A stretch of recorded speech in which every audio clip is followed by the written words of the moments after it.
How's it going? Happy Tuesday. We are back. I'm Elle. I'm Arabela. And we own Weekend Creative, a photo agency in the South Bay area, right outside San Jose. Yeah. So we're excited to be here again and talk more about our editing process, and we're going to do some fun stuff today. Yeah, we're really excited to show you. Very excited. Let us know in the chat if you were here yesterday or if you're just joining us for the first time today. We'd love to say hi. Thank you, Francisco. Hi, Ariana. Hi, Sam. Thank you, guys. Yeah, tell us where you're from. We want to know where you are watching us from. So. Yes, it was so cool yesterday to see people from all over the world. So yeah, it's really fun. It's really fun. Cool. Yeah. Well, we are going to be doing our editing process. We're going to be making a GIF or a GIF, however you want to say it today. Yeah, let us know, actually, because this is a fierce debate. Just say GIF or GIF. Let us know. But we're going to be working on that and showing you how we do that, which is really fun. You can actually do that in Photoshop, which is really cool. And then we also have our chat and win coming up in a little bit. You can win 100 stickers from Sticker Mule. And then we are going to be doing Photoshop challenges review a little bit later. Yeah, Sticker Mule. They're awesome. You can customize your own stickers and use them to promote Hi, your Magda. brand. My fam's in the house. Yay. In Mexico? Yeah. Aww, that's so cool. Hi, guys. Cool. So yeah, we'll be doing that a little bit later. So if you want to, the challenge is to do retouching in Photoshop and then improve an image.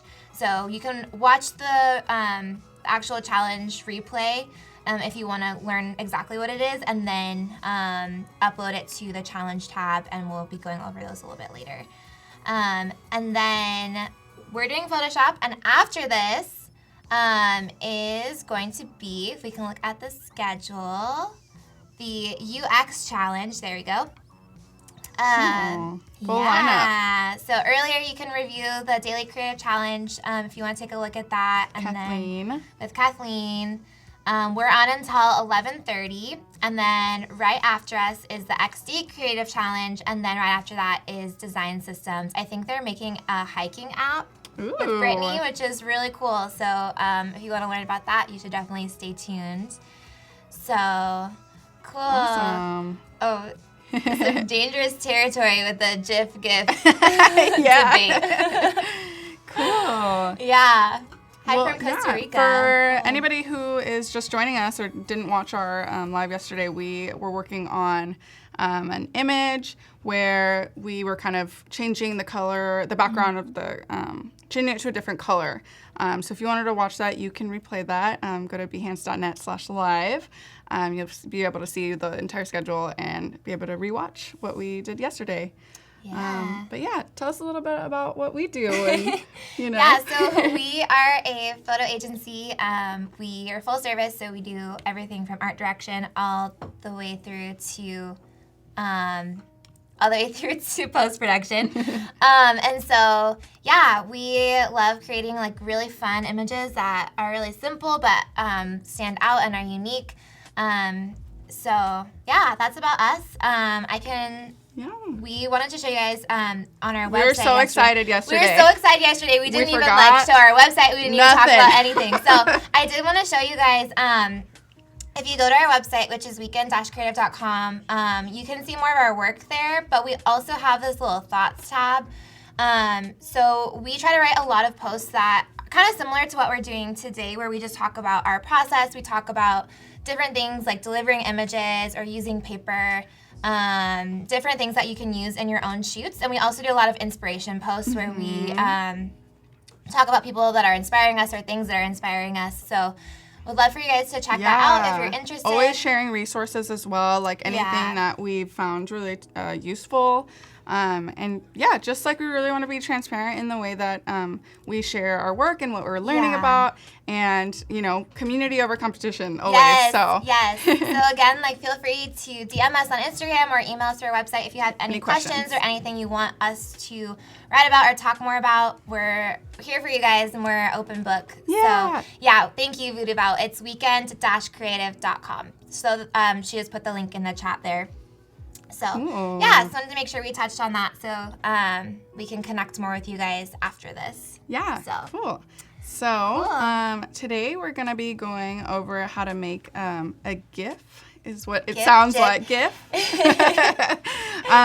So I'm going to quickly show you what it's going to look like. So this is actually also client work. So this was a client, their name is Cameron Hughes Wine, and so we did this really fun little GIF.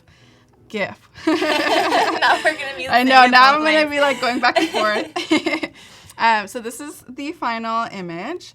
It actually is a lot more to it than you think, but we're gonna kind of go over it lightly. Do a little bit of.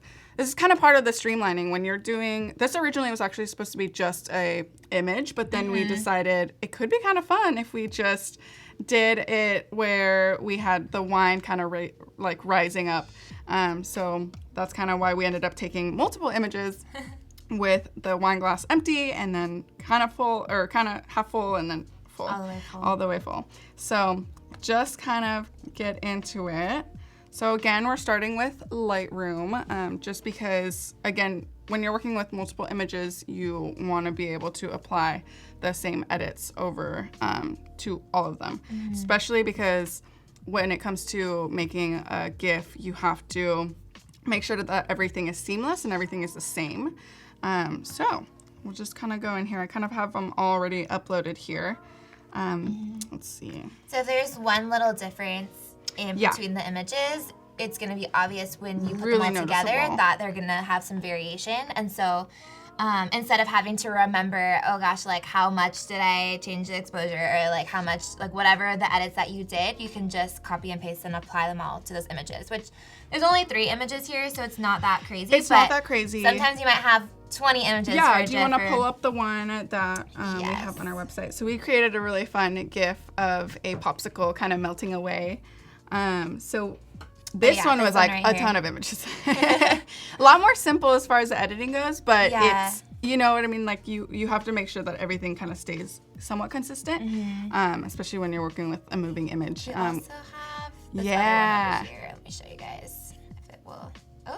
Oh, there it is. This one right here. That was also just a few images, but this is something kind of new that we started adding to our work. So we've been playing around with it more. Yeah, and when we found out that we were able to do it in Photoshop, we were like, great. Like, it's actually really deceptively simple. Once you get the hang of it, it's pretty easy. So. Yeah, the biggest challenge I would say is just how many images you're working with, because it means that you have to edit all those images at once. So that's why it's really important that that you find those ways to streamline and help edit the process. So yeah, make it more quick. Exactly. So we're gonna kind of go in here back to my screen. Let's see. Okay, cool. So I brought these up because these were already previously edited, but I kind of want to reset the other ones just so you can see again from what we did yesterday. So I just did some edits on this one where we kind of customized the temperature, the white balance, and I just kind of messed a little bit with the shadows, and also, as always, you want to check the remove chromatic aberration, and you want to do the lens correction as well. So these two, always make sure that you're doing this when you're working with raw photos, just to help with the vignetting and the distortion that happens when you're shooting with a lens. So yeah, so these pretty simple. What I do on Lightroom is usually pretty basic. So I just did the simple stuff. So I'm gonna go over here to develop settings, and I'm gonna copy settings. And same thing, I only want to select what I want to transfer over to the other images. Not really messing with the crop or transform or even the local adjustments, because you don't know where, if you make a local adjustment on one image, it might transfer weird onto the other. So you just want to be super careful. So copy paste, copy that, and then you just kind of go over. I like to, especially when you have multiple images, just shift down and then click the second image, and then you go to develop settings, and then you paste them. And then it just automatically does that, and cool. You're cool. Yeah. Awesome. So now that that's done, cool. If you guys have any questions about our process or what Arabela is doing, or any other questions in general, feel free to ask us. Hi, Anna. Hi. Hi, guys. Thanks for joining. Cool. So let's see. Okay, and I'm gonna kind of show you. I don't want to show you too much of, you know, the nitty gritty because I do want to get to the GIF part. The fun part. But I do want to show you kind of the process of editing each of the images. So I'm gonna bring those PSD files that I had from before.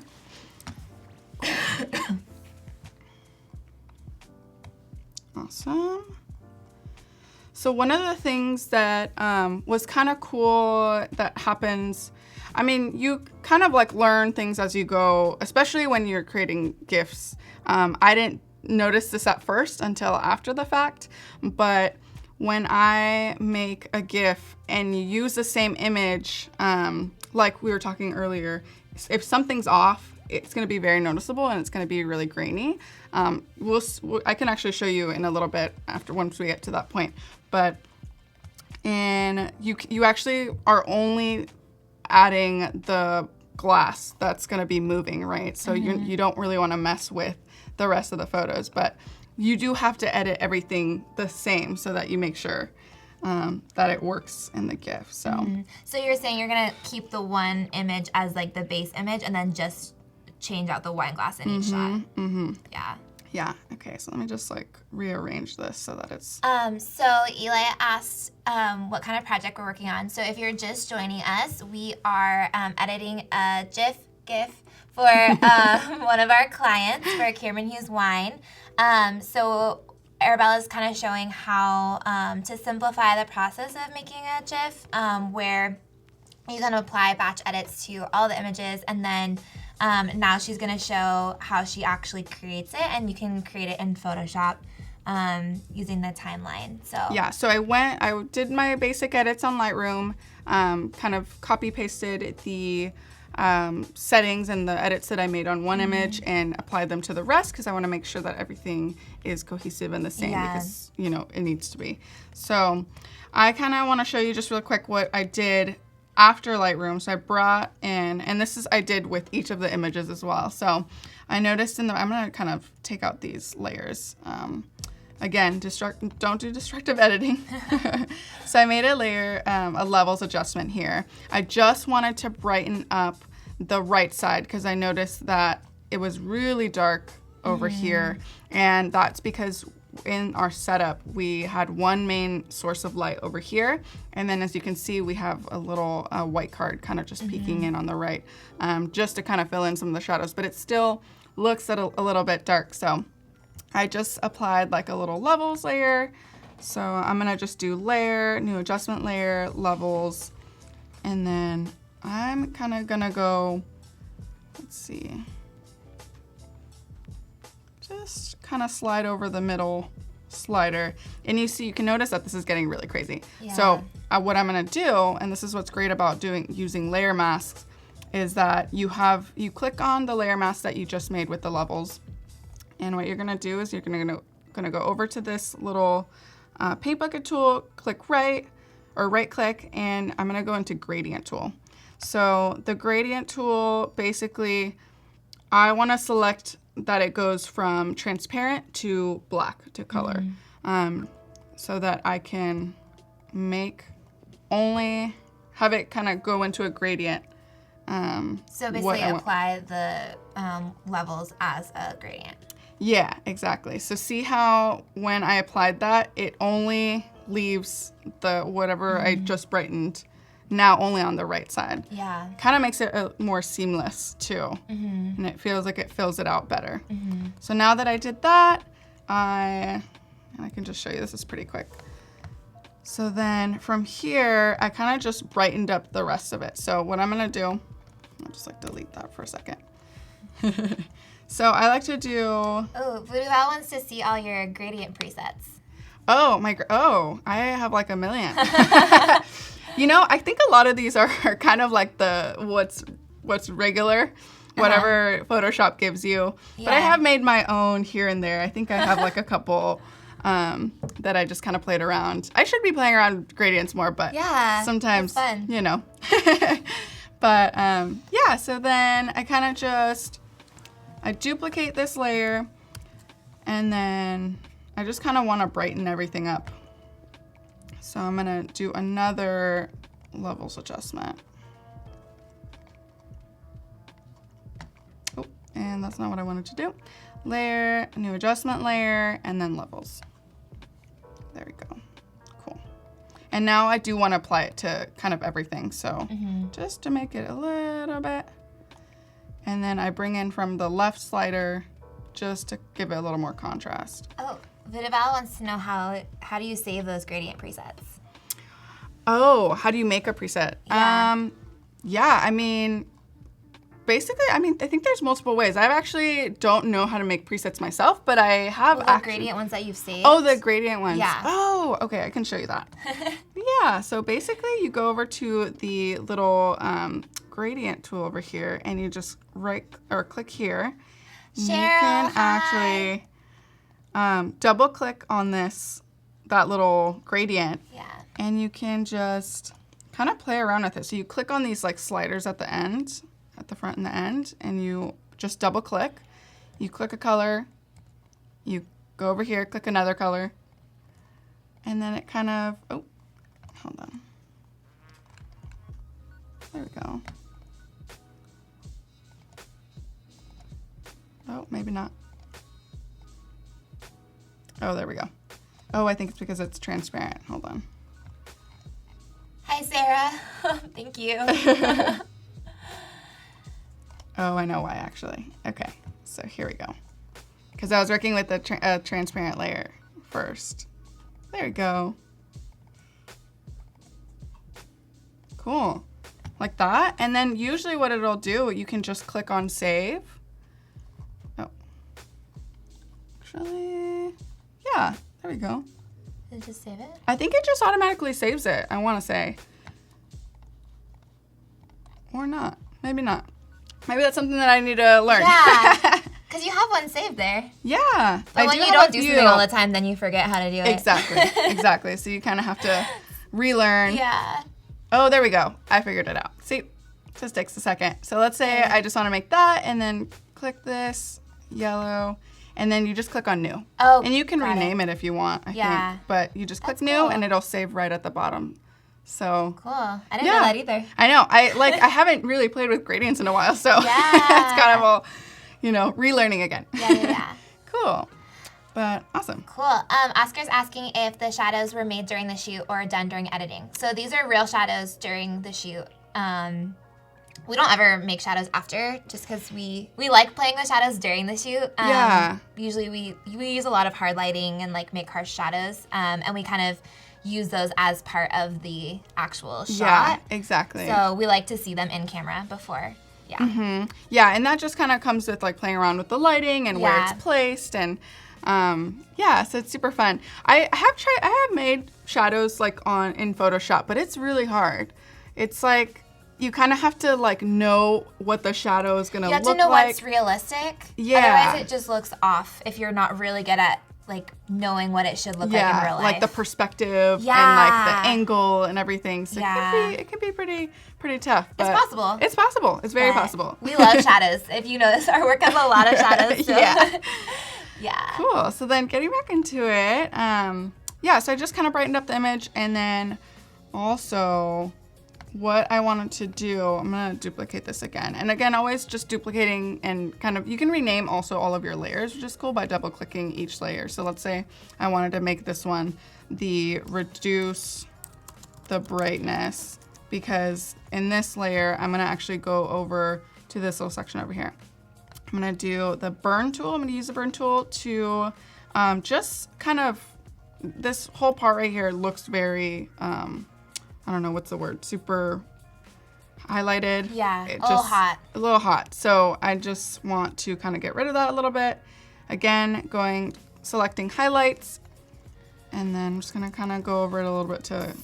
So Paul asked if that technique will save the gradient only for that PSD file, and it won't, right? Because the other ones that you made showed up. She had ones in there that she had made for other projects. So if you save it like that, if you save that, you'll be able to access it whenever. Yeah. Yeah. Cool. So I'm just kind of gonna bring down that hotness on that left side. Amelia's asking about positioning, props, and lighting. It's so unique to the specific shot. But on our Instagram, which is weekend.creative, we share a lot of our behind-the-scenes shots on our story and on our feed, too. So you can kind of see our setup and how we're using white cards and how we're setting up lighting. And if you have questions about a specific shot, you could comment or you can message us about that shot and we can share, because it's so specific to the exact everything's shot. Different. A lot of our client work kind of varies. So feel free to ask us if you have questions about a specific photo. You can send us a message on Instagram. Cool. Okay, and then so from here on out, I am just worried about removing this over here. So I'm actually going to use the polygonal tool. And let's see, so I clicked it all over, and then I'm going to right click and then fill. This is another way of using the content aware tool. So basically you right click, click fill, and then it brings up this little window right here, and you want to make sure that you select content aware, and it should kind of know what to do with it. It's really cool. It's pretty good. Yeah, it's pretty good. It's awesome. And then there might be a little funkiness going on there, so I might want to go back in and with the clone stamp tool. Cool. And just clean it up a little bit. Yeah. Those little details. Oh, and see what I mean? Okay, so then sometimes you have to turn off these layers just so that you can go back to basic. Okay. Otherwise, it'll grab however lightened it got. So there we go. Okay. Cool. So this image, we intended it to be a square. So I'm not too necessarily worried about what, like how this other, the ends kind of look, because it's actually going to I'm going to end up cropping it for, to make it a GIF.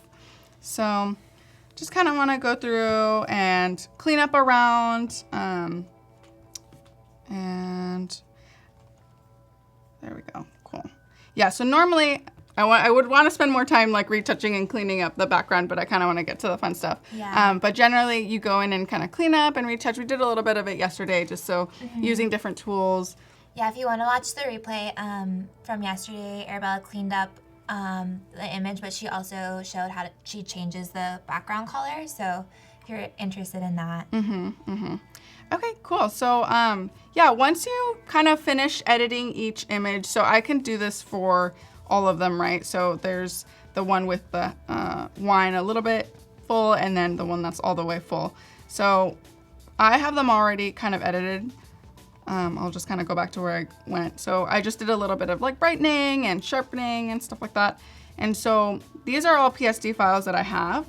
So one of the things that I wanted to show you that helps like streamlining your process is using the export like batch tool. Basically what you're gonna wanna do, and let me actually put these in a little folder.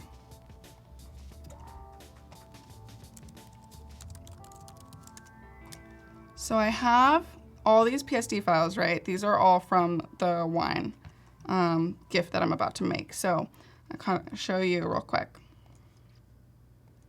Okay, so what I usually do is I go to File, and I'm gonna go to Automate, and I'm gonna click on Batch. So this is gonna help me apply a certain preset or action that I have already have in my toolkit.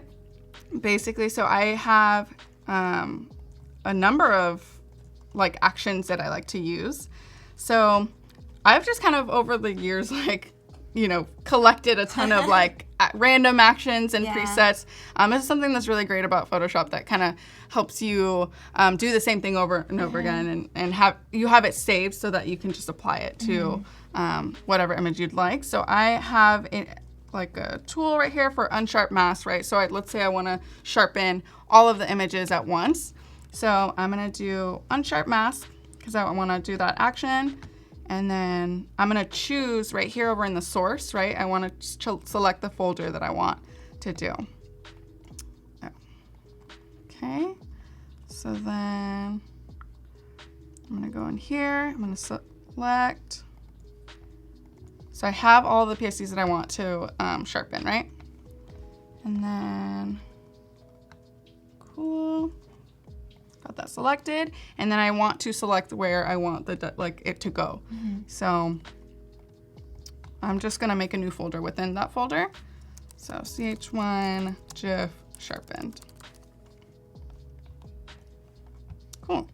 And then I don't really want to mess with anything here in this part right here because I just kind of want it to be named what it already is. So it's not a big deal. So I just press OK and it goes through and automatically applies that certain action or filter.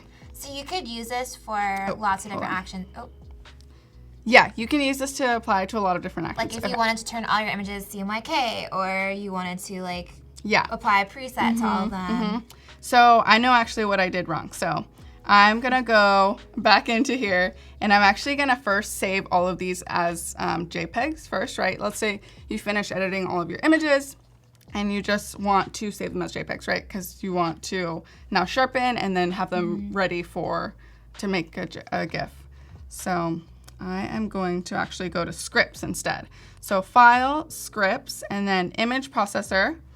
And same thing, this kind of brings up the same type of, but it actually gives you the ability to change that file to whatever file you want it to be, right? So I'm gonna go from PSD to a JPEG. So same thing, I'm gonna click here. It is time for Yay! Chat and Win. Yay! So if you want to win 100 stickers from Sticker Mule, then get in the chat and tell us something. Tell us what you want to make a GIF of. Yeah. And we'll be back. Cool.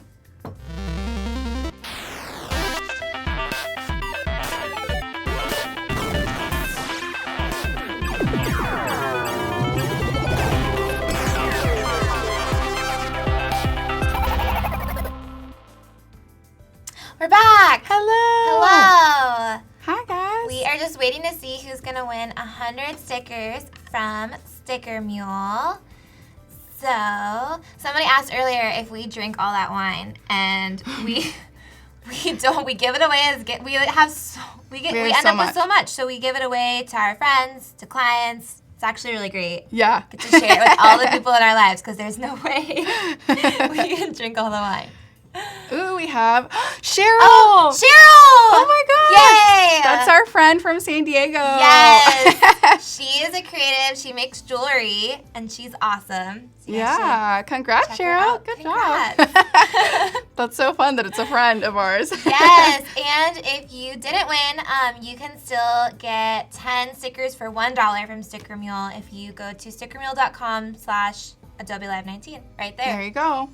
So, yeah, Cheryl. Oh, that's awesome. Yes, everyone go check out Sticker Mule. They make really good quality stickers. I've used them before, so. Okay, so going back. Okay, so then I am actually going to go, instead of automate batch, I'm going to go to scripts. So File, Scripts, Image Processor. So what this is going to do is I'm going to select the folder. So that folder that I made with all the PSDs, I'm going to actually have them be exported, turned into JPEG so that I can work on them for a GIF. So basically what I want to do is I want to select that folder, and that's right here. So I just click open, great, it's selected, and I'm gonna just have it save in the same location. And then I'm gonna save them as JPEG, and then let's see, kind of want it to be quality of 8. And right here at the bottom, preferences, this is one of my favorite things to do. I love to you can run an action on it so that you can apply that same edit over to those images. So let's see if that will do it. Oops. So I have already like a preset made for like sharpening images. So I'm just gonna click that and let's see if it runs. Cool. Great. See, it's like going, you just do your thing, doing its thing. We have about an hour until we review some design challenges from the Daily Creative Challenge. You can rewatch the video if you want to see the demo that Kathleen was doing, but basically today we are going to be looking at your images, the challenges to improve a portrait with simple retouching, color, and motion techniques. So Cool. We're really excited to see what you guys create. Awesome. Okay, so then now that usually it kind of goes back into this window once the kind of batching turns into, so this is going to be the folder that was made, right? So now I have my JPEGs here. And they're all sharpened. And they're all sharpened, they're great. So let's see. So now what I want to do, and I actually already have these JPEGs already set, so I'm just going to bring them over to Photoshop and I'm going to start working on the GIF. Cool. Cool. Oops. I like kind of love to order these in the way that I want. The actual order? The actual order, I know. Don't get confused. Exactly. Okay, so then the first part of making a GIF is making sure that whatever is going to be moving, that you apply it over into the same layer of the first image, right? So in this case, this is going to be our like our main shot, right? So we're going to be keeping this the way it is, and it's already been edited. You can tell that we already did our thing and cleaned it up. And so what I'm gonna do is I'm gonna duplicate that layer, and that's Command J. So we've got our little layer here. And now I'm gonna go into that second image because I wanna grab the wine that's right here. So what I'm gonna do, and you don't have to be super crazy detailed as far as what you grab or what you select. I'm just gonna go over it with the lasso tool, and I'm going to just go around and selecting the wine bottle. So it is really important if you're going to be doing shots like this that you use a tripod.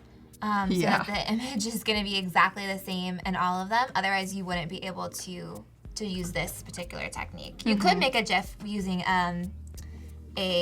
just like a holding your camera if you don't care that they're all the same. Yeah. If you want that motion in there, but for this particular technique, you have to use a tripod. Yeah, it makes your life so much easier. Yeah. And then it just seems more clean. Yeah. And like everything is just more, yeah, it's how you like want it to be if you want it to be like, I don't know, clean. Yeah. Cool, so then I've got this selected. So I'm just actually gonna copy and paste over to that first file that I have over here. So because I duplicated that, this layer, I'm gonna work on that layer because I don't wanna mess with the original. Yeah. So what I'm gonna do is just Command B, paste it down. And again, this is like super crucial, right? So if you wanna make sure that when you're editing all these photos that they're all the same, because otherwise they won't match up. So I'm just gonna drag this over, and the trick for me that works the best is always going over to that layer and running down the opacity just so I can see and make sure that I'm gonna match up exactly where the wine bottle is from the original. And I'm just gonna, with my little cursor tool, just kind of bring it over, match it up exactly. Yeah, and if these don't match exactly either, like it might seem so minor, but when you actually put the GIF together, your eyes will be able to tell that something's a little bit off. And like you can kind of tell even like when you kind of go in really close, there's a moment where like it just becomes super clear. Yeah. Like right like somewhere here where you're like, oh, see, like you go up and then it's like a little blurry, fuzzy. little fuzzy. Then you kind of go into the sweet spot and it just looks right. So that's kind of about right there. And sometimes I like to check it too. So I'll bring the opacity right back up, and I will just mess with it and just make sure that it's exactly where it needs to be. Cheryl asked if we used the tripod. So yes, we used a tripod to shoot these images. Yes. Yeah, for us, like if we didn't, there's no way that they would match up. No. And even like, do you see, there's like a little bit of like, like a little bit off right here too. So you just have to be like careful. But yeah, all of these images were shot on tripod. So we wanted to make sure that it was as easy for us as possible when we were making it. Because otherwise, like, you'd have to like match them up all, and they're not going to match up really. So, yeah. Cool. So then I do notice that there's a little bit just kind of offness about this part over here. So I am just going to go in with the eraser tool, or actually I'll do a mask. That's because that's probably not distractive editing. Cool. So I was asking if it's possible to do this by masking. Yeah, I think so. To me, this is just personally the best way, only because, and I'll show you why when we finally go into making the GIF, because we're going to be using a different window. It's going to be called window, like the timeline setup. So you actually need every layer to be a solid its own image. Yeah. So because these images will create the frames in the timeline. Exactly. So you could, I'm sure you could, I think, but it's not going to be as I'm not easy 100% sure how it works. This is just kind of how we've figured it out. So then I am just going to, and actually I don't even need to add a layer mask, because that's why I made the extra layer, because I'm actually going to combine these two. So I'm going to merge these two layers because I want this to be the second frame. So now that I have that, it's still noticeable a little bit that there's like a little offness right there. So I'm just going to use the patch tool to kind of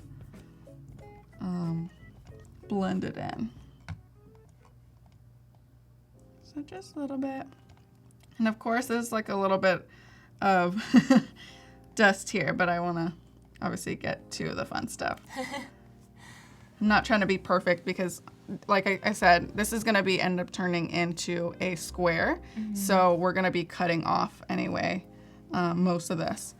But yeah, so then that is like the second layer. And you're basically just going to kind of do the same thing with the third one, right? So just going to go around, make sure that everything looks good. And I'm going to go back into that third layer to grab that as well. Hi, Willie. Thanks for joining us. Hello. If you're just joining, Arabela is showing how she makes a GIF in Photoshop. This was a shot that we took for one of our clients, Cameron Hughes wine. So the wine glass is going to fill up with wine in the GIF. Fill up fun. And then unfill. Yeah. Which is fun. So feel free to ask any questions you have or just say hi. Yeah. So then same thing. I'm just going to kind of grab this wine bottle again. Just what I need. Nothing else. Oh, and my mouse just went all crazy. I'm going to redo that one more time. Okay. Perfect. You don't have to be perfect because, again, if you edited these images... Oh, just kidding. If you edit these images the same way, then you shouldn't be too worried about what you grab, because it's going to match up exactly the same. Hi, Joseph. So do you want to explain why you're just grabbing the wine glass and not trying to, because technically you could just take this whole image and make it a frame, and then each of the images its own frame. So why are you just taking the wine glass? So the reason that I'm just taking the wine glass is because, and this is something that I tested beforehand, and something that I learned as I was doing this, was when you grab the whole image and make each of those a frame for making a GIF, all that noise and all the details from the other images are different from each image. I mean, it's hard to be exactly perfect with each image. Because there's time in between each shot. Exactly. Yeah. Exactly. So things change, little details, everything. So That's why I'm only focusing on getting the wine bottle, because then when you are making a GIF, you're not getting all that extra detail that changes as each frame goes. So yeah, and you'll see when I actually like put it all together too. I can actually show you as well why that's not how we do it, but okay. So then I'm just gonna copy paste again, right? And go back.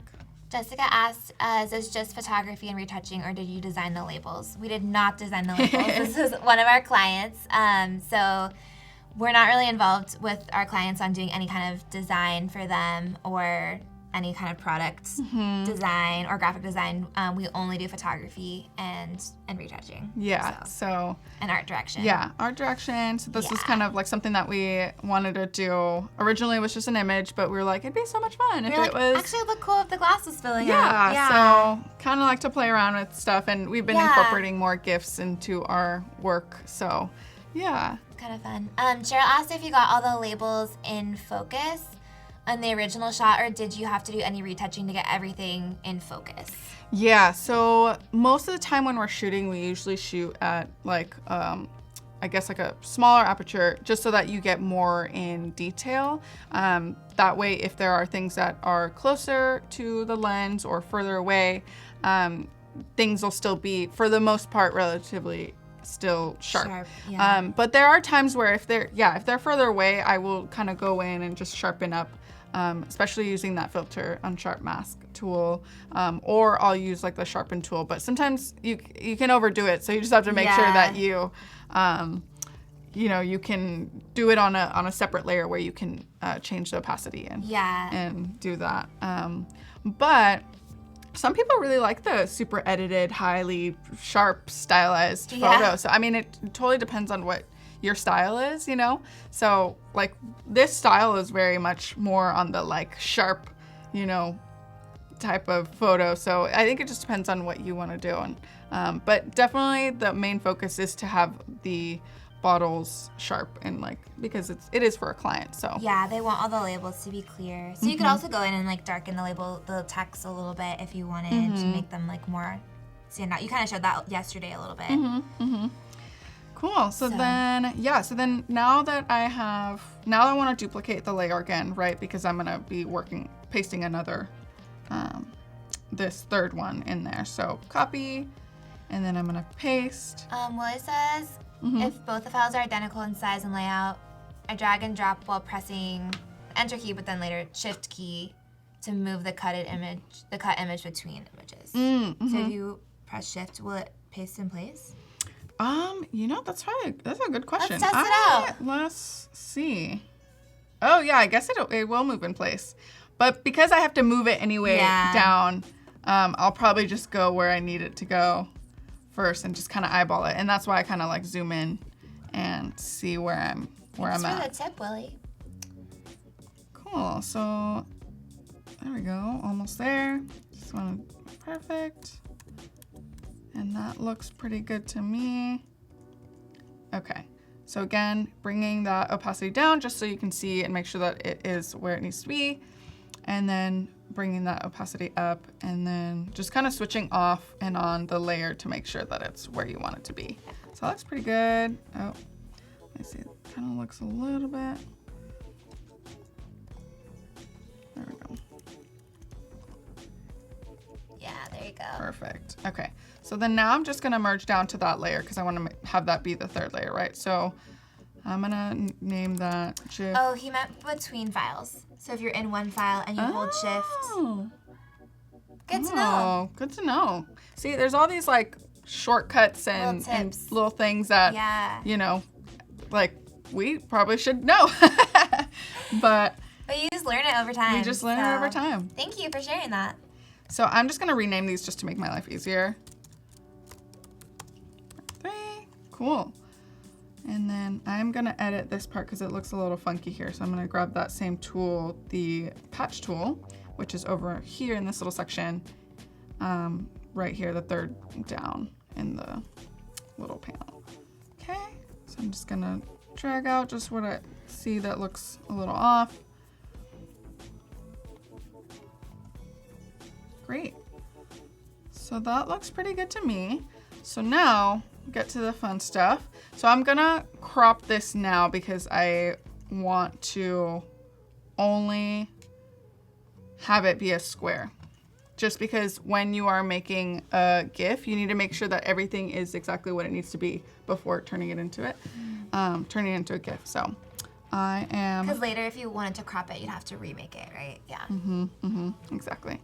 So I'm gonna go over to image, and I'm also gonna make the size smaller because GIFs, the larger the size larger your image is, the more the bigger the file size is going to be, and you don't really want a GIF that's like, I don't know, over 5 megabytes because it's just going to be, you're not going to be able to use it anywhere. So I'm going to go over to image size, and I only really want it to be maybe like 1500 pixels by pixels, probably good. Yeah. Yeah, if it's going on Instagram, 1080 is like the minimum. Yeah, right? So having a little bit over is good. So now that I've made it smaller, I'm going to go into my crop tool, and it's cool because the crop tool gives you options for how you want to crop it. So you just go down to 1:1 ratio, which is a square, and I am just going to go in there and crop it. And I'm going to go over just a little bit using my little arrow tool. Maybe like right there. And then I'm just gonna press enter. Cool. Great. So now we're gonna get into making the GIF. The fun stuff. So with my bottom layer selected, I'm gonna go over to the window and timeline. So that brings up this little part over here. And you are just gonna click on create frame animation. And then that brings up that first layer right here. I don't know if you guys can see that. I wish I could make this a little bit bigger. I don't know if I can. Can you just like drag up the bottom so maybe they could see? I know. I'm like... Can you? Oh, yeah. Yeah. Go up. Yeah. More. Yeah. Keep going. Yeah. Yeah, just go above your head. There you go. There you go. Cool. I'm going to move these up just because I don't really need them as much. The only thing is I can't really see the image now, but it's cool. So right here, this little timeline is how you make your little GIF. So I'm going to go over to this little button right here and click that. And this is what's cool is that you can just click on this button that says make frames from layers, and it'll grab all the layers that are on the right side and make them frames. Into frames. Yeah. So I'm just going to click that, and then it'll automatically put them over here, which is super cool. And then from there, you have the option to kind of customize how you want your GIF. So you can make it go super fast, or you can make it go slow. Hi, Brenda. Hi, Thea. Aww, cute. And so then you are going to... Maybe show the different option, like show fast and then show slow. Yeah, so they can see. You can select each image, like the time for each image, but you can also have it be all of it at once, right? So maybe like you're doing an animation or a GIF where something's going slow, but then it goes fast, or however you want. You can kind of adjust it. So I'm just gonna go in here, and then also... So you just selected all of them? I just selected all of them using Shift, click all of them, and then click on that little 0 second, and it gives you a couple options for how long you want each frame to be. Yeah. So generally, like, it kind of seems... we always like to think that we like a faster time, but it ends up being too fast where you can't even enjoy the image. See it, yeah, and in this particular GIF, we're also only working with 3 images, so it kind of makes more sense to go a little bit slower. Yeah, if there were a ton of images, maybe you could make them a little faster and it wouldn't look weird, but when it's only a couple, you want a little bit slower. Yeah, exactly. Dagny has a question. Quick question. I see that resolution used was 300 dpi. Do you ever go to 150 dpi for GIFs? I think you can. Yeah. I think I just kind of stick to 300 just because to me in my head it seems like it's gonna keep more of the quality because once you export to GIFs, I feel like the quality kind of lessens just because then it's it's turning into an animation, so it's just gonna get all a little like grainy, you know. So to me, in my mind, I kind of just stick to 300, but I make sure that the image size is smaller, and make sure that I'm like cropping to whatever I want it to be in the end. So yeah, great question. Okay, so then I'm gonna change it over to, let's say like 0.2 seconds and see how it changed all of them. And so right here, it gives you a couple options, right? So right here, it says forever. You maybe only want it to run once, you maybe only want it to run 3 times. There's options, you can click on other, and you can set what loop count you wanna do. So I'm just gonna have it go forever, right? That's a GIF, so. So then from here, you just kind of click on that first one and you click the little play button. You can kind of see what it does there and see how it's going like super fast. And that's almost like a little bit too fast for me. Yeah, I probably want to slow it down. So I just click stop. Joseph says that you can also reduce the resolution when you export it. Exactly. Yes, and I'll show a little bit of like how we export as well, because there's multiple ways that you can do it, especially when you are deciding where it's gonna go. Yeah. Sometimes like, you know, whatever social media, or if you're putting it on your website, like sometimes, you know, they might not take a certain format, so you might actually need to make the GIF a movie or an MP4 instead. So it just kind of depends. Cool. And Voodoo Val says the less colors you have in your GIF, the better it will look in my experience. Because GIFs are very limited in colors. The max is 256. Exactly, If 256. frames are vastly different and super detailed, you'll lose a lot of the quality, which is true. Yes, exactly. Yeah. And that's something that we like found that out when we were making Yeah, it. the simpler, the better. And then Sarah says, you ladies are a true gift. Oh, that's so cute. You're a gift. We love the pun, Sarah. We love the pun. Cool. So then I kind of want to go back in here. I wish I could show you a little bit more without, you know. Oh, maybe I can just like zoom it out. Oh, yeah. There we go. There you go. Okay. My head is in the way. Okay. Oops. There we go.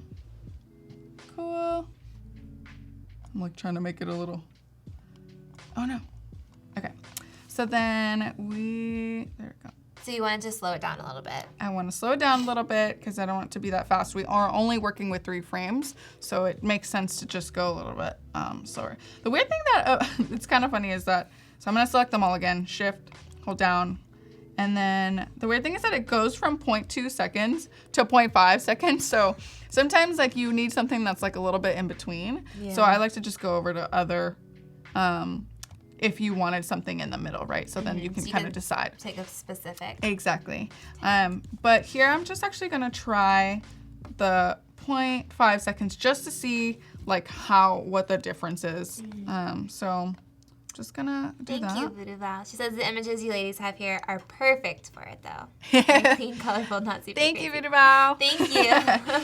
Okay, so I actually kind of am liking the 0.5 seconds. What do you think? Should I go even a little bit faster, maybe? I like it. I like it too. Yeah. I think it works for here. Great. So then now that I kind of have decided that that's what I want to do, okay, I'm gonna like kind of go back out now. Oh, actually, no, I'll leave it there so that you guys can see. Okay, so I've finished what I want to do. So now I'm going to, so there's multiple ways that you can export. We found that the best way, since this is going online, we kind of always go to File, Export, and we just go down to Save for Web Legacy. It's going to be the one that gives us the most options as far as what we want. So now that we have our little window open, we can go over to this little right side and kind of make our adjustments as far as what we want, because there's actually a couple. So up here on the preset, it gives you actually a lot of options of what how you want to export them. So I believe this GIF 128 dithered just means that there's going to be less. Let me see. Yeah, like basically it just kind of what information, like how much is being kept, colors. Yeah. So you have a lot of colors you want to do dithered, right? Mm-hmm. Okay. Yeah, dithered, and then 128.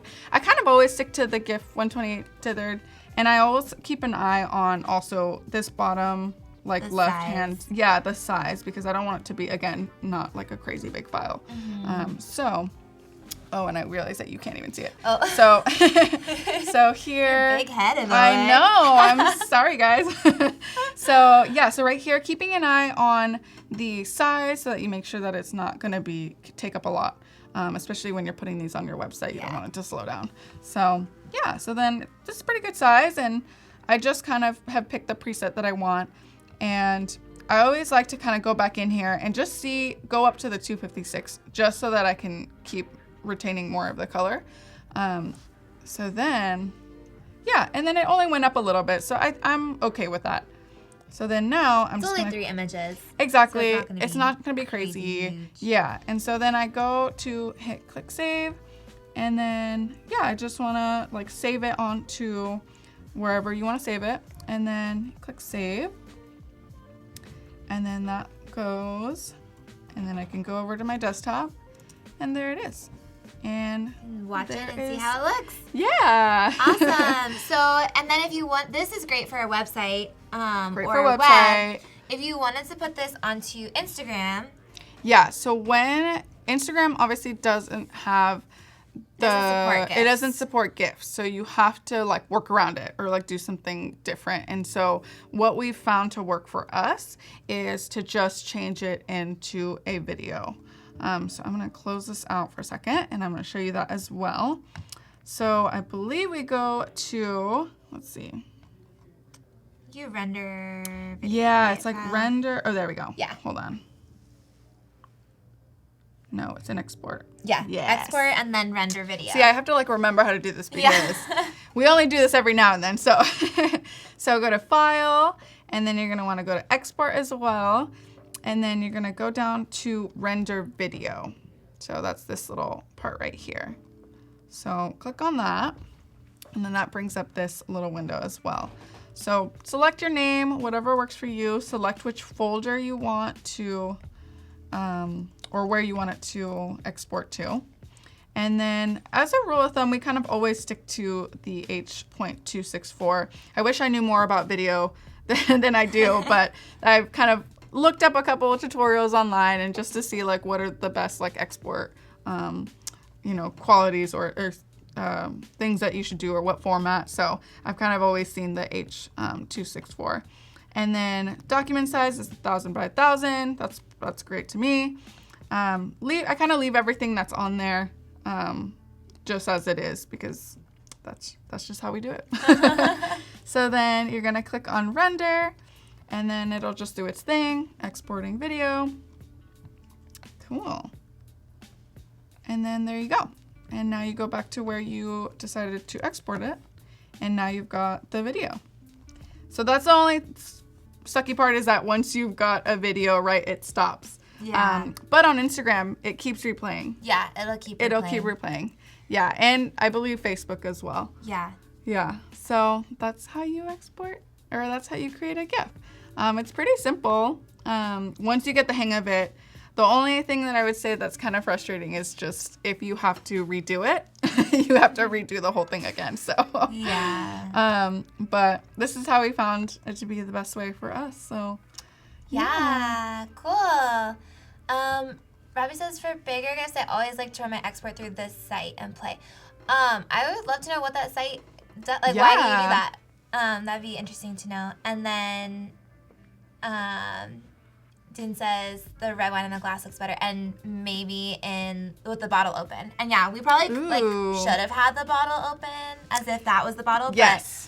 But for different reasons, we kept it closed. We had to shoot these bottles for other things later. Yeah. And they needed to be closed. So. Exactly. And this was like a last minute, like, oh yeah, let's Let's do do it. it. So you work with what you have.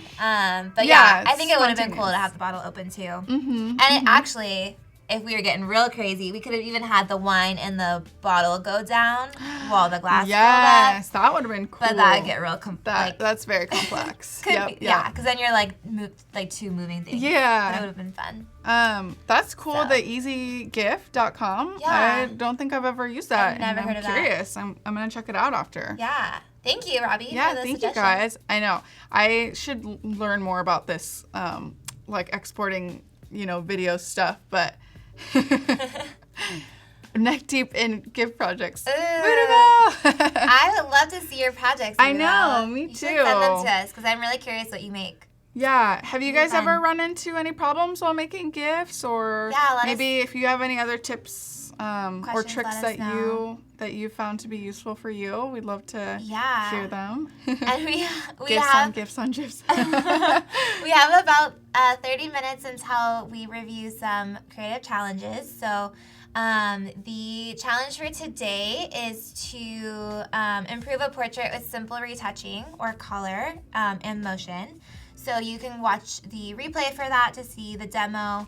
It's the video right before this. And we have one more image we wanted to show you guys if you guys want. We have some time. So Yeah, definitely. kind of like take it in a different direction. But Mm-hmm. we kind of wanted to talk about a way that you can, maybe if you have a vision and you don't have quite all the supplies to execute it, like one way that you can use Photoshop to kind of achieve what's in your mind without having all of the materials.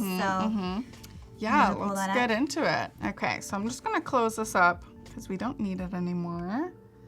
And I'm gonna make this back to normal. Close this group. Okay.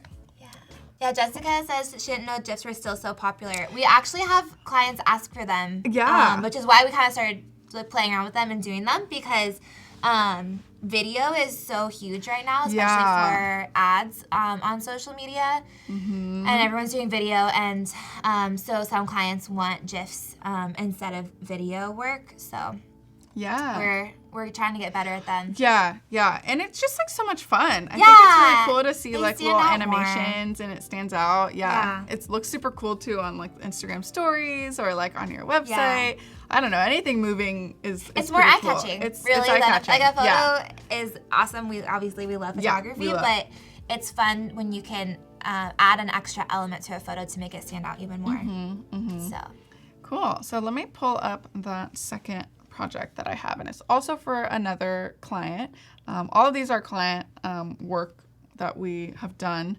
So this one is for a Herbal Tonic company called Sunwink. So I am just going to bring it over to Lightroom real quick.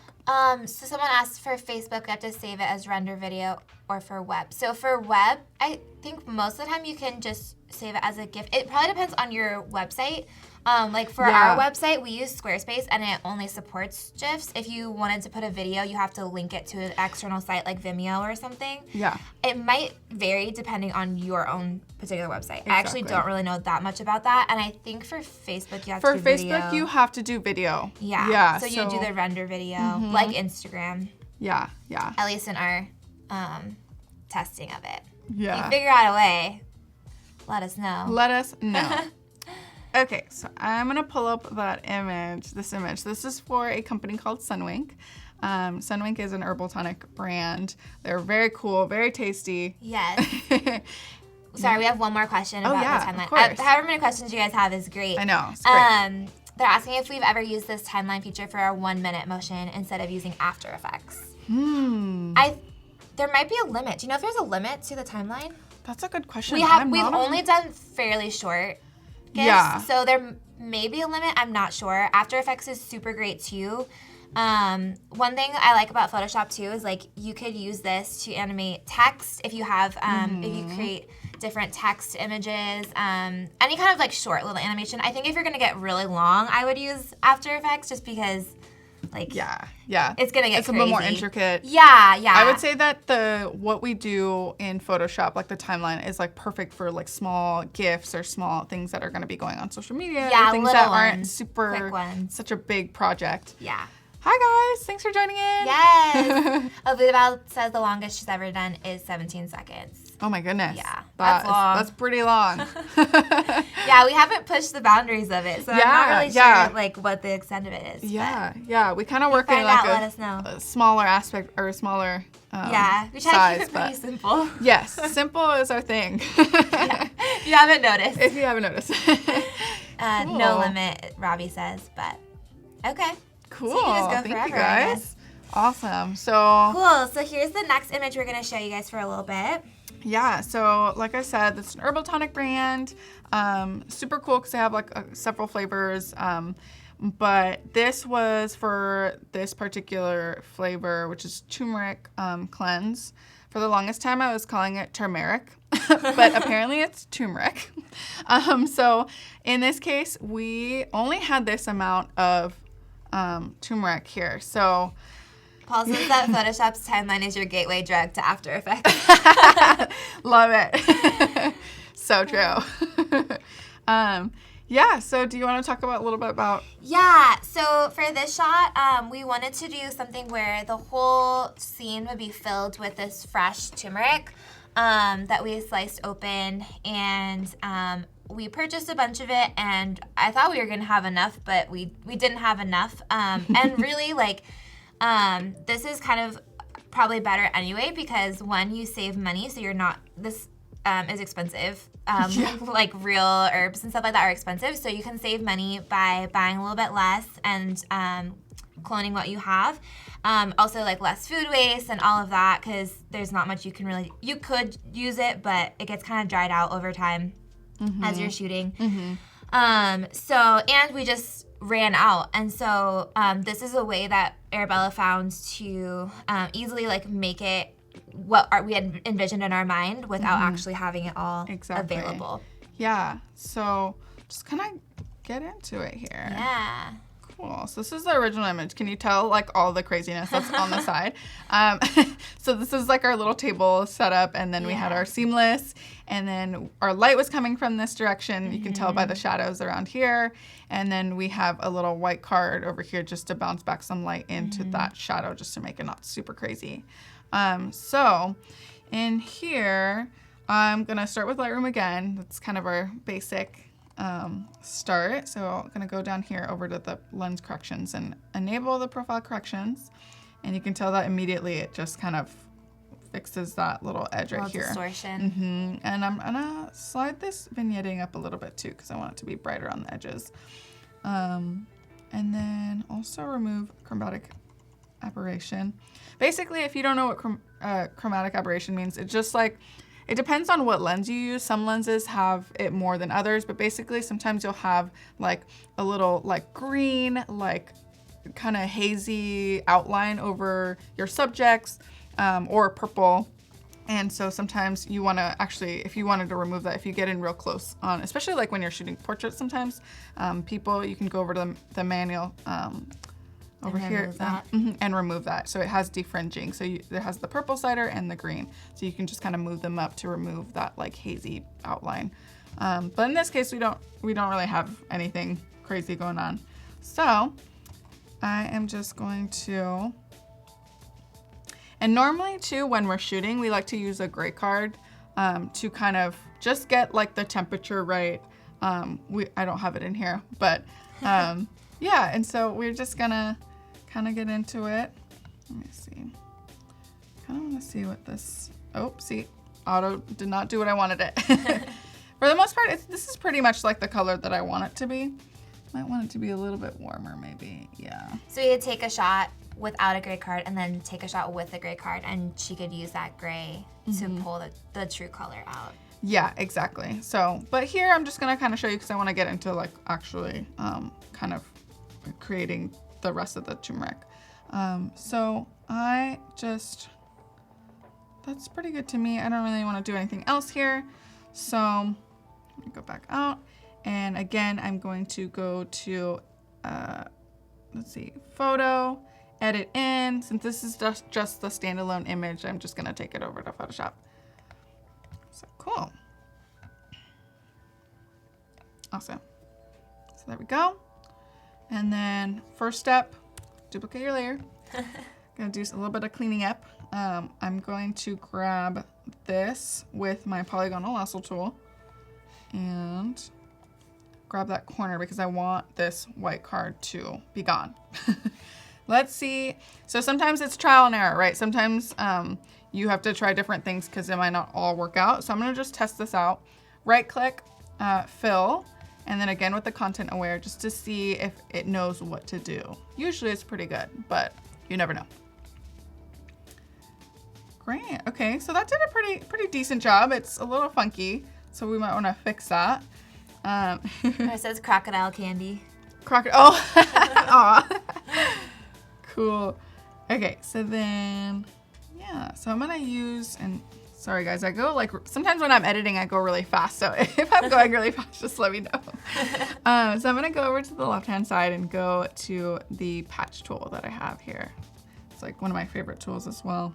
I mean, Photoshop is just my favorite ever, so.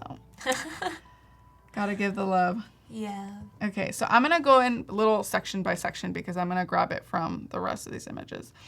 And I'm not putting too much focus on the background again because I'm gonna wipe it out just the same way that we did yesterday with the other image. Cool.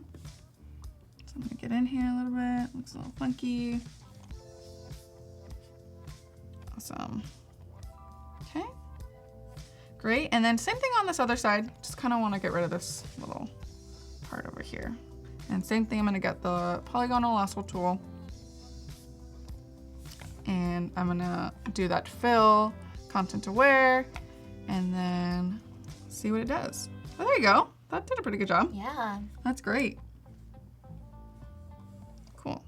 Go back to the patch tool.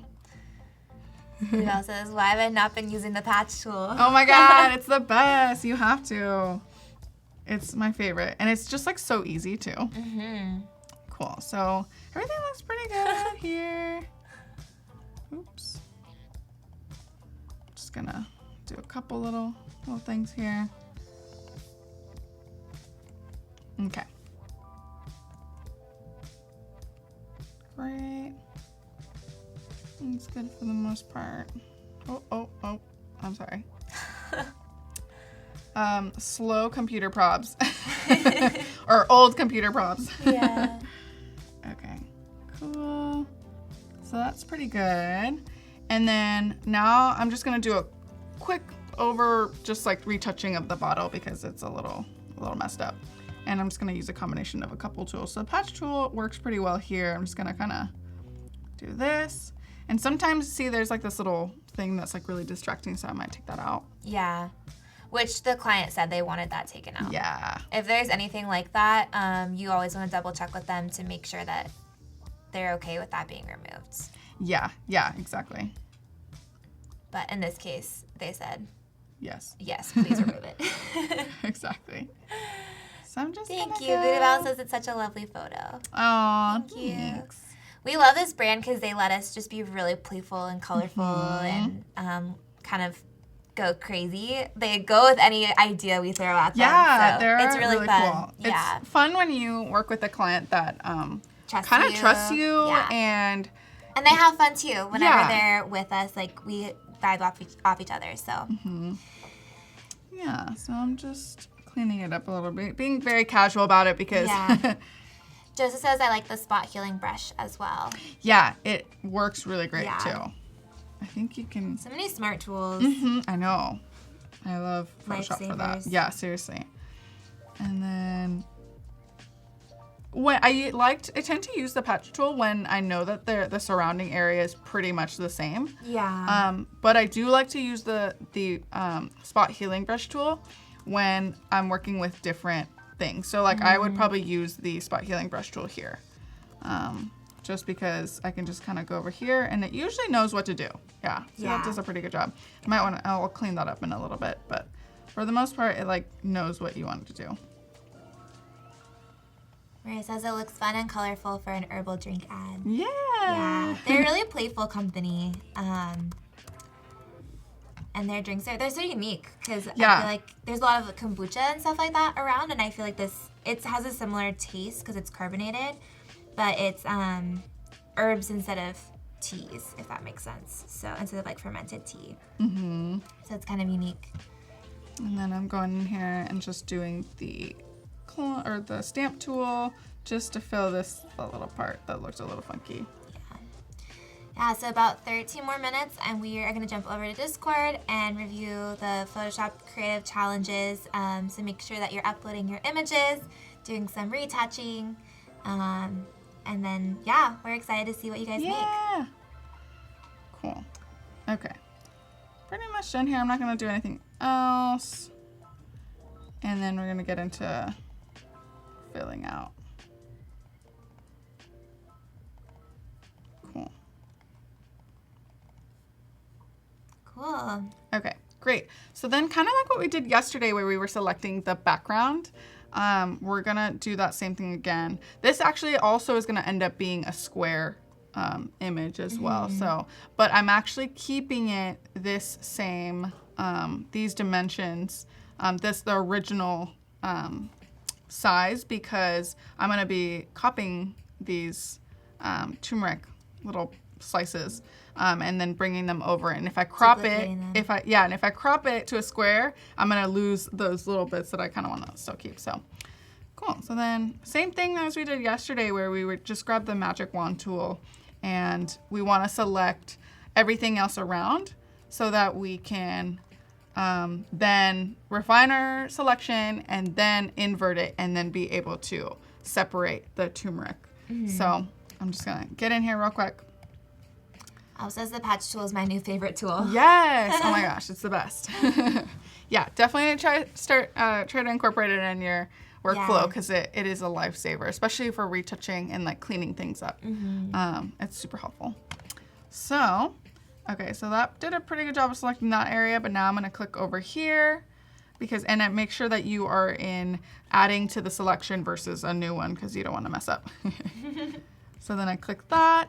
That looks pretty good right there. Yeah, and now I'm just gonna kind of go in. See, there's like a couple spots that we missed. So I'm just gonna grab them with the polygonal lasso tool. Willie's asking if we work directly with the client or with an agency, because usually agencies bring their own concept art direction. Yeah, so we actually consider ourselves to be an agency because we do art direction, and we really try to only work with clients who are looking for that. And are looking to allow us to do art direction, and of course they're a part of the process as well. Exactly. But yeah, we don't really want clients where they just want somebody to show up with a camera and shoot, because I don't know, it's not really. It's just not as fun. It's not as fun, yeah. And there's plenty of photographers who do that, and that's awesome. That's awesome. But we really pick clients where we can be a part of the art direction. Exactly. So. We like to be a part of the process. Yes. Really, that's my favorite part. Yeah. It's like coming up with mood boards and ideas shot lists and all that. Yeah. It's so much fun. Yeah. But a lot of photographers shoot and kind of just focus on that, and that's great too. And that's fine too. Yeah. I mean, there's room for everyone. Yeah. Cool. So I'm just kind of going in and just making sure that I have everything selected. And you do have to be aware too when you're working with shapes like these that there's gonna be like, spots where you do want to go in and select that as well. So like right here, I want to get that in as well. So I click that, which is pretty cool. Fernanda says I've worked with retouching images such as glasses and watches. It's so cool. You have to have a lot of patience. So much Especially patience. reflective items like glasses or bottles or watches. Anything reflective, oh man, you have to have a lot of patience. Yep. I know. It's crazy. All those, especially like sunglasses too. Sunglasses, oh my gosh. Yeah, we've worked it's for a few sunglass hard, companies. but it's hard. But it's really fun when it comes out the way you want it to. It's great. Cool. So now that I have everything selected, I am actually going to, I noticed that it picked up some of the orange in here, so I'm just going to quickly remove that out of the selection. So I'm just going to grab that polygonal lasso tool and kind of go. Perfect. Voodoo Belle says that she spends way too much time on the mood board stage. Yes, I am the same way. I will make mood boards all day. I love it so much. Cool. So we're pretty good. Now we're just going to go over to the select and mask because we want to refine that selection. So you notice it's a little bit jagged again, kind of like how we did yesterday. We're going to go over it with the smooth tool. And here I'm not going to bother to go over the shadows as much. They're pretty sharp as it is, so I don't really care to have them be softer. Yeah. So let's see. That's great. And I'm just going to press OK. If you want to see this process in more detail, you can watch the stream from yesterday because Arabela did a much more like detailed instruction on how to do this. Cool. So now that I have like my background selected, I am going to select inverse. So it's Command Shift Inverse or Command Shift I for inverse. And so now all of my turmeric and then also the drink is selected. So because it's selected, I'm gonna do Command J, which is to make a new layer. And now if I go and hide layer 1 in background, you'll notice that all of my turmeric is now by itself, which is cool. And I'm gonna do it one more time where I remove the background, remove the turmeric and have them be on its own layer versus with the bottle because I'm gonna just separate. Just keep them separate. So you don't have to be super crazy with this. I'm just gonna grab it because everything's already like that. Cool. And select. And then I'm just gonna, same thing, Command J, make a new layer. And now the turmeric is on its own. So I'm gonna bring back that layer 1 in the background, right? So, and then also it's good to keep that layer where you just had the turmeric in the bottle because you can select that back in again. Yeah. So I'm gonna do this now, like here. Okay.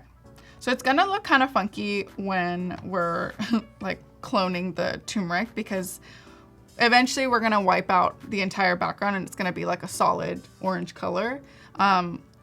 I don't worry too much about how weird it looks. I just wanna make sure that I'm cloning each turmeric piece and making sure that the shadow is going the same direction as where the light source is, exactly. Yeah. So because I'm on this layer 3, which is the layer where it's just the turmeric, it's really cool because I can just go in and select it and then copy paste, which is like the best.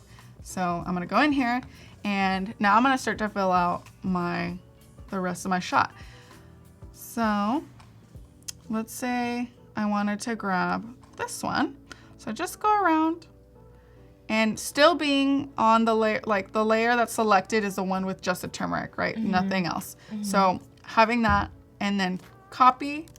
So Command C and then Command V. And now you've got your little thing. And you can just kind of drag it around.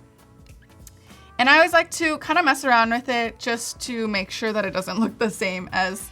Exactly the same as yeah, the other so one, I'll like kind of Command T, which is just to transform it. I'll like move it or, you know, just like slightly making sure to the shadow is still the same. Yeah, so in this case, I'm actually just going to, let's see, make it like this. And then see the shadow is like not going the right way. So I'm actually going to go to Edit. I'm gonna do Transform and I'm gonna flip it horizontally. So now it's a completely different looking turmeric than the original one, but it's still, the shadow is still all going the same way, which is super cool. Because if you just copied and pasted all the shapes exactly the same, it would be kind of obvious. And sometimes you want that. Sometimes we do make patterns where we maybe take a shot of one item and then Arabela will like duplicate it in like lines or something. Yeah. I'm trying to see if I can find an example of that. Yeah. Oh, maybe or... Yes. Okay, here, I'll show you guys this on my screen. So that's what we did with this shot and actually this shot as well. We took, instead of like cutting all these sandwiches, setting them all up, I think there's 2 different ones. There's this one and then there's this one. So we just took 2 shots and then Arabela duplicated them later. So sometimes you intentionally want it to look the same if you're creating a pattern. But something like this, you want to make sure that there's variation. Exactly. So going back to our little turmeric. image. So then, yeah, I mean, you just kind of play with it. I mean, you have to make sure, though, that you continue to go back to that layer where all the turmeric is. Because if you're going to be in that same layer, this is just going to be the one. You're not going to be able to copy and paste. You're not going to be able to copy and paste. Yeah. Exactly. So you have to make sure that you go back. And this is the great part about, like, not cropping it yet, because you still have, like, some of the other things. Shapes. Exactly. Yeah. So just going to do the same thing. Copy, paste. And it's cool because at the end, when you are putting everything together, you can like group all of these into a single thing. So, I mean, this all takes a little bit. And mostly it's just playing around to see what fits everywhere and what looks natural. Mm-hmm. Exactly. Thanks, Renee. My mom. Aww. #1 fan. Oh, so cute. Cool. So then, let's see. The shadow's not going the right way, so I'm just gonna.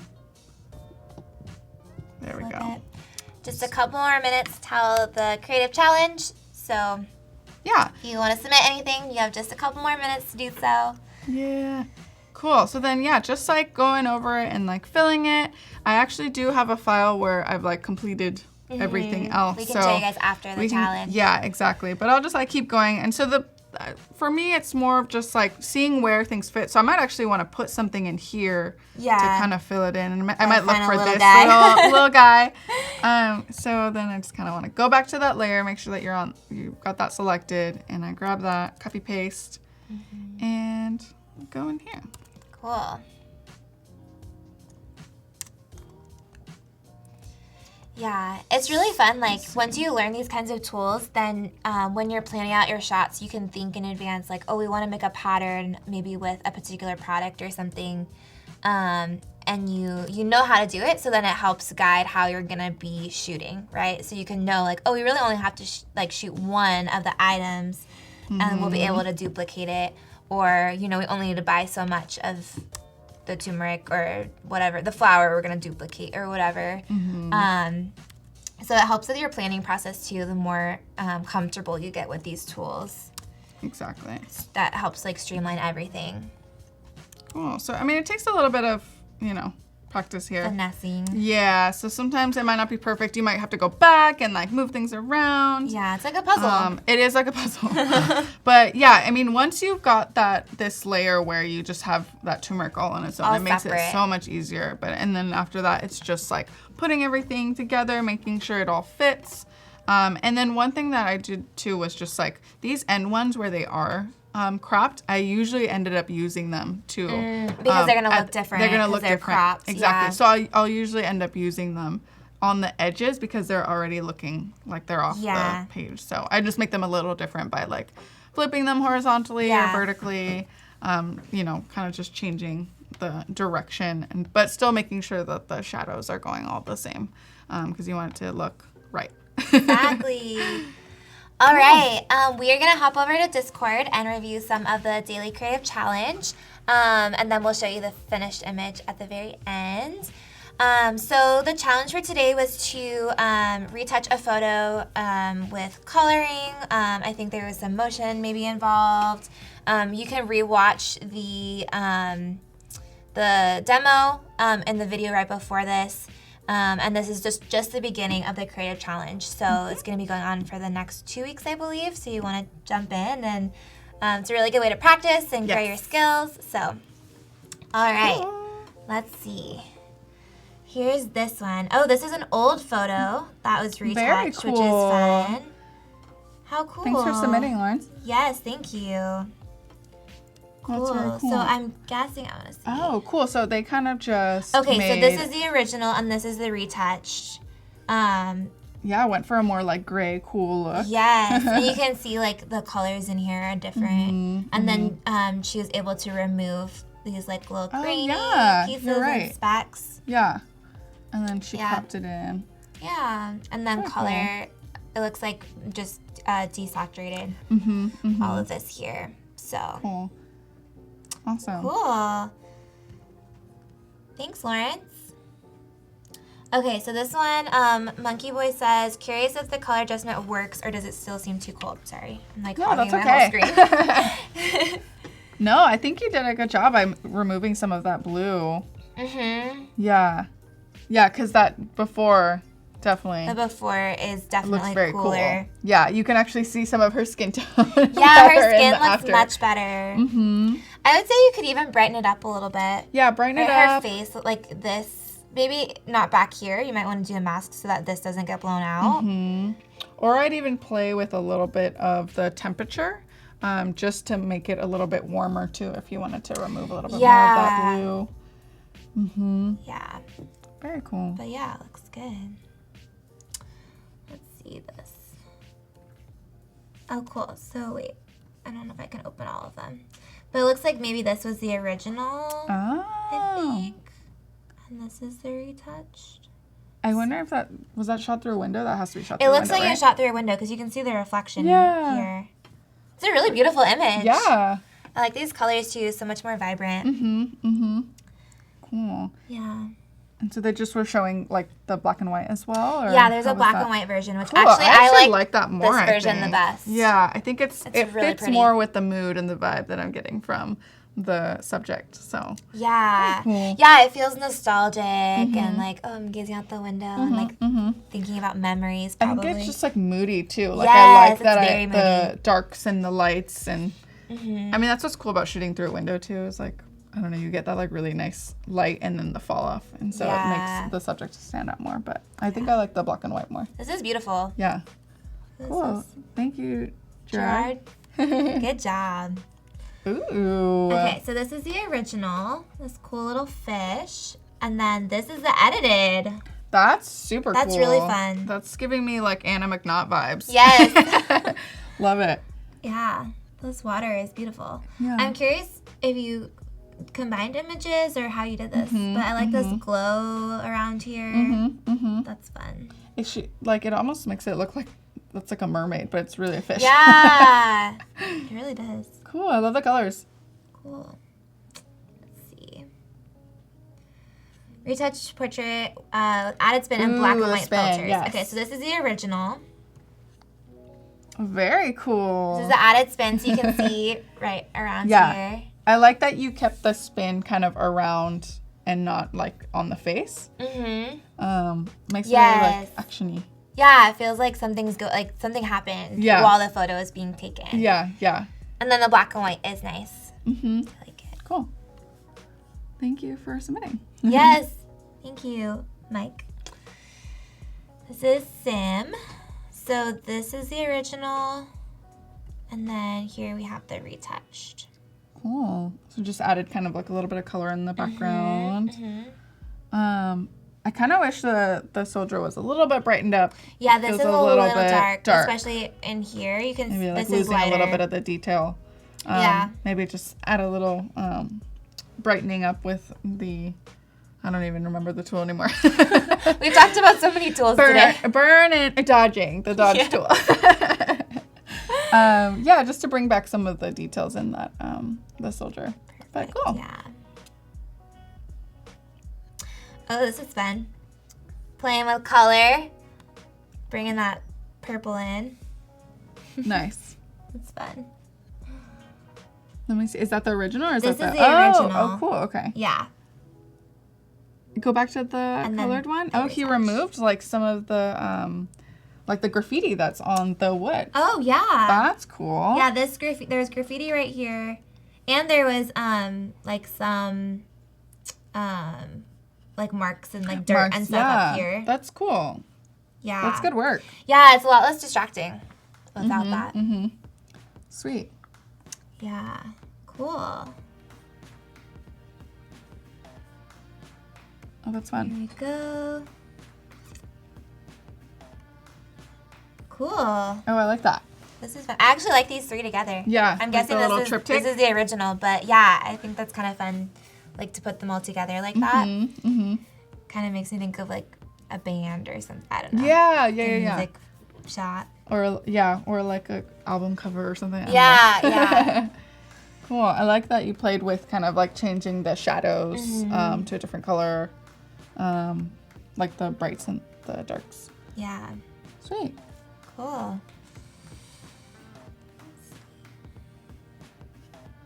Oh, here's a puppy. Oh, baby. Cute. Yeah, you did a good job of brightening up. Mm-hmm. Because the original looks really dark. Yes, I know, it does. But it's a nice photo. And then, yeah, you can see, like, especially, I like that the eyes are now, like, the center, the focus. Mm-hmm. So your eyes go straight to little puppy's eyes. Cool. And the grass looks really nice. Mm-hmm. Mm-hmm. Awesome. Thanks for submitting, guys. Yes, thank you. Oh, yeah. here's more spin. Cool. It's pretty fun. It's groovy. It's cool, yeah. Yeah. Yeah, I remember I used to play a lot with the spin. Mm-hmm. It's just like super fun, especially when you can do that like layer masking and like remove it from the middle. Yeah. Very cool. Let's see. I'm thinking this is the edited one. This is the I think this is the original. Cool. And then this is the edited. Okay. Right, so there's a little bit of movement down here. Yeah, a little bit of movement. It also seems a little warmer too. Mm-hmm. Yeah, very subtle adjustments, but it makes a difference, even It like does. tiny little tweaks. Mm-hmm. So Awesome. cool. Oh, Here's same. this one again. Oh, cool. He was using the gradients. That's awesome. Cool. We talked about that earlier. Yeah. If you missed it, Maybe but- I need to watch this, this challenge because I clearly didn't know what I was doing. Sometimes you just gotta learn on the go, You learn. Yeah, you really. You learn do. by doing. So. You really do. Oh, this is beautiful. Oh, that is Very soft. cool. Cheryl says she submitted hers at the bottom too. Okay, cool. I'll take a look Maybe in a once we little bit. get through all of these. Yeah. Awesome. Cool. I wonder if this person removed this text because that's pretty impressive if they did. Yeah. Oh, before. Oh, wow. Before retouching. And then after. And then after. Man, that's crazy. If you removed that text, props to you. Yeah. That's incredible. That's a lot of work. That's a lot of work. Okay, here's another one. Oop. So, I'm trying to zoom in, but I'm guessing this is the after. Yeah. Yeah. It looks like the after. Cool. Yeah, So just kind a of lot like touched cooler. up the skin a little bit and gave it a vibe. Yeah. I'm torn about this one because I feel like you did a great job retouching and like smoothing out the skin, but I actually really love the freckles in The freckles in the face, yeah. In the beginning, in this image. So I don't know, maybe play around with like making the same edits, but like leaving the Leaving the texture freckles in and the skin see. because I think this one looks a little bit too airbrushed, a little bit fake, which maybe is the look you were going for, and that's great. But if you're going for a little more realistic, maybe try to leave a little bit of that texture. Yeah.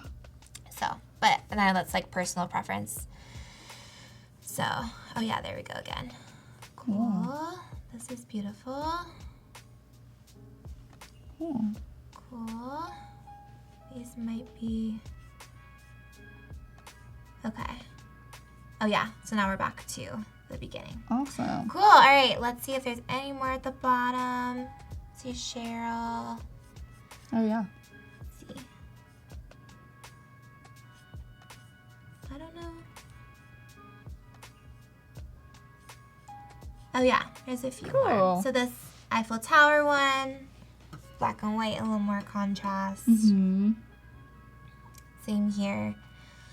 I love black and white images. know. I feel like they just, I don't know, they look so good. Yeah, one of our favorite Cheryl. photographers, Vivian Meyer, she did a lot of black and white photography, and it is all just film, right? And yeah, film. All film. Yeah, all film, Yeah. and it's beautiful. It's black really and white's beautiful. great. Yeah. I feel like it just looks like when you compare them side by side to like this one, her face just like stands out so much more because when you have all these colors going on and like even this person's head back here, that's distracting. And I think they added like a little bit of vignetting Yeah. too to help like have the focus on her, yeah, which is when cool. you tone down the colors and then like add the vignetting to like really bring focus into the face, that's really nice. I think I maybe just up the contrast a little bit. But other than that, it's really beautiful. Cool. And then Cheryl. Nice. Look Cool. at that. Smooth out. Oh, you added a background. That's cool. That's cool. Like a painted background. That's Sweet. awesome. And then a little bit of skin retouching. Mm-hmm. Cool. Yeah. Awesome. Oh, did you move the shirt too? Oh my goodness. I don't know. Not sure it's going on there, but that's awesome. Oh, I wonder if she copied that part of her shirt and then like moved it over. Like that's That's cool. pretty cool. Interesting. Well, Thanks, thank you Cheryl. guys for sharing. There's going to be another challenge tomorrow at 9:30, I think. Actually, Adobe, correct me if I'm wrong. I don't know if the Photoshop challenge continues tomorrow or if it continues next week. So let us know in the chat because now I'm like questioning what I'm saying. But tomorrow. Thank you, Paco. There'll be a new Photoshop challenge tomorrow. And then right after this is an XD challenge. So if you're interested in learning XD, definitely stay on for that. And then, like we promised, we'll show you the finished image. Yeah, so we'll kind of go into, once you go into the process of finishing out your image, or finishing out all, adding the rest of the turmeric, it's just copy paste, and you end up having like a million layers. So I'm gonna open up that project where I kind of finished out adding all the rest of the stuff. So I have it all here. Oh, thank you, Vidabelle. 9 tomorrow. I think I said Yes. 9:30, 9 Pacific time. Thank you. Cool.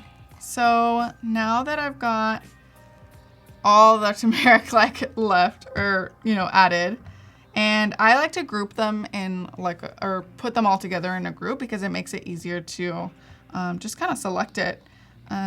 So then what I'm gonna do is, and this is just, now I'm kind of doing what I did yesterday as far as like adding like the orange color.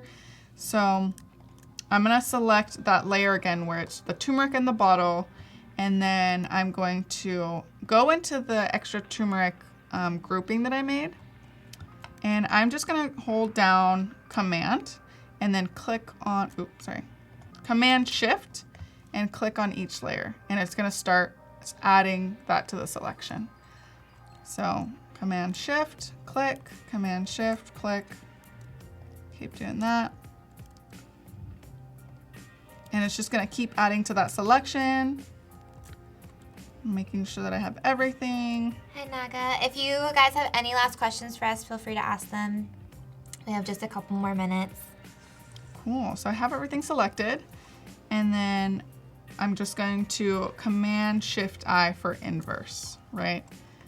And now that I have that inverted, same thing as we did yesterday, I'm gonna grab that rectangle tool, and I'm just gonna pick a color that's like pretty close to the orange that's right here. Okay, and then I'm just going to drag that along, make a little square, and then I'm going to add a layer mask. And now we've got our complete background. All smoothed out. All smoothed out.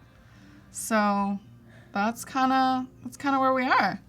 And then because I did this in a non-destructive way, it's like super easy for me to now just kind of do any last minute adjustments to anything else. So in this case, sometimes like if I see something that I left out or I want to sharpen anything, I can go back to this layer where I did the bottle cleanup. I'm going to Command J just to duplicate it. And then bottle sharpen. And I'm going to do my filter, sharpen, and then unsharp mask to clean that up. Cool. And then you can tell that like it just became much sharper and it stands out a lot more. Yeah. So there we go. That's kind of it. And yeah, I mean, any last minute, like little details. And in this, like the project that I pulled up, I had already cropped it by then. So yeah, everything's just kind of finished out. Yeah. And then I might want to go in. I kind of noticed that there's like a little bit of oddness here. Oh, like it's separated a It's little separated, yeah. So it might be because, let's see. Oh, yeah. So this is where the troubleshooting comes in. Exactly. So you just kind of like go back into like notice certain things and make sure that everything's right. So let me see. Yeah, someone's asking about the next live time. So right after this is the XD daily challenge. And then after that will be an XD live stream. And I think that there you go. We'll pull up the schedule. So right after this will be the Creative Challenge with Andrea. You can rewatch the Photoshop challenge if you missed that from this morning. And then after the Daily Creative Challenge for XD, it'll be design systems, so an XD live demo with Brittany, and she's making a hiking app, which is kind of cool. So if you're interested in app design or learning how to use XD, definitely stay on for that. Yeah. Cool. So then, I kind of would go back in here and kind of fix whatever I didn't do here, but I kind of want to show you how we export images for social media. So once I've got the entire image all set, what I'm going to do is I'm going to go to File. How, James says, off to the farmer's market to shop for turmeric. It's very healthy. How often are you saving your photos, like, during this process, too? Just out of curiosity. That's a good question. I should be saving them more often because if something happens to my Photoshop, if it somehow crashes or something, yeah. Just Command save, have that PSD continuously saving, it's like a click. Every few minutes, probably. Yeah, if you're doing detail work like this, I feel yes, because there's been times where I am editing and then it just goes away. And you're like, oh man, I did not save that. And you have to do it all over again. Yeah. So make sure that you are saving that. Command S, making sure that you have that file so that you can, if something happens, something crashes or anything, then you can go back and continue editing. Especially when you're doing intricate work like this because it just sucks. Yeah. Yeah. Cool. So then, this is pretty much the final product. So I just kind of wanted to show you what we do to export. And there's a million ways that you can do this, but because most of our work is going to be on social media, we end up exporting for JPEG. Mm-hmm. There's multiple formats that you can do. Obviously, you're not trying to export in PSD and then, uploading that. Whatever format works for your website or social media generally tends to be JPEG. Mm-hmm. PNG is good for if you have something where the background is transparent, mm-hmm. because that'll just show up just whatever you have, the subject, and then everything else is transparent. Yeah. You want to try to avoid giving clients PSDs. If you can. If you can, unless you work out an agreement with them. But in general, you want to kind of keep those and always save them so you can make adjustments for the client if they need them. But exactly. As a professional practice. Mm-hmm. Mm-hmm. Yeah. So JPEG is kind of the way to go as far as exporting for social media. It's just easier too because you can kind of adjust how you want it to be exported. So I'm gonna kind of go in here and show you. So we usually, and I used to do this thing where I would just save as, and I just click down to JPEG, and whatever would happen, I would just do that. And it was such a bad habit, but it just sometimes when you're, when it's not anything for a client, you just save it and you're just, you go with it. But we've learned that the best way really is to export, and then I kind of tend to do save for web because it kind of helps make sure that you export your image because it's going online, basically. So, and it gives you a couple options. So again, save for web, and see it's got the GIF that we did earlier, but we're gonna go down to JPEG, and then it gives you some options to kind of select. So it gives you low, you can change the quality, low, medium, high, very high, maximum. And so I kind of tend to look again at this bottom, here, my head, this little section right here where you can see the file size, just so that you make sure you're not saving for something that's gonna be super big, because if you're putting these, for example, on your website, you don't want it to make it slow. Yeah, you'll slow down your website if you upload images too large usually, so you want it to be small enough. Yeah. So that's why it's important to know like the intended use of the images. So if your client wants to print this, then you need to save it larger. Exactly. It just depends on what they're using it for. But if you keep the PSDs, then you can export new sizes as needed. So yeah, exactly. So then, yeah, we're just putting it to JPEG and you could do this batched, right, like you showed earlier. So if you were working on a bunch of images at once, you could, Arabella showed a little bit earlier how to batch export them, so you could go back and rewatch that if you want to. Yeah, if you, again, file, it's super simple. You go to scripts and image processor, and it basically brings up this file where you can have like select a whole folder of images that you want to turn into a specific format. Sometimes, for example, like when I'm shooting for the magazine that I work for, that I freelance for, because it's going on print, I have to make sure that I save all those images as TIFF files because and CMYK. Yeah. So I tend to use image processor a lot to like completely like do a whole folder of images and change them pretty quickly. Yes. Yeah. So everyone's talking about turmeric turning your fingers yellow. Oh my gosh. One time, funny story, we were shooting with this brand for a different shoot and we were using powdered turmeric and I had white nail polish and when we left the shoot, my nails had turned neon green. And then it ended up washing off a couple days later, but it looked so gross. Yeah, troubleshooting. Yeah. I was my like, gosh, all right, the things that happen when you're shooting with no more white nail polish. Yep. But yeah, so I mean, just export, save for web. This is kind of the best way to go about it. And I'm gonna go to JPEG, and depending on the quality that I want, right? So somewhere on like high, medium, you don't really need to have such a large file size, because one thing too that I've learned is that when we're uploading to Instagram or Facebook, each of them has their own processing for the image. So it actually really doesn't make a difference. It actually worsens, like the quality is lost when you upload a large image, because If you they're going to process them it. do their own processing. Exactly. Yeah. So if you keep it a small file size and like a small image size as well, then you're keeping it, and you're also sharpening too, so that it's prime on Instagram or Facebook. But yeah. Well, thank you guys so much for joining us and all your questions and for saying hey, and we hope that you learned something. Hope it was useful to you.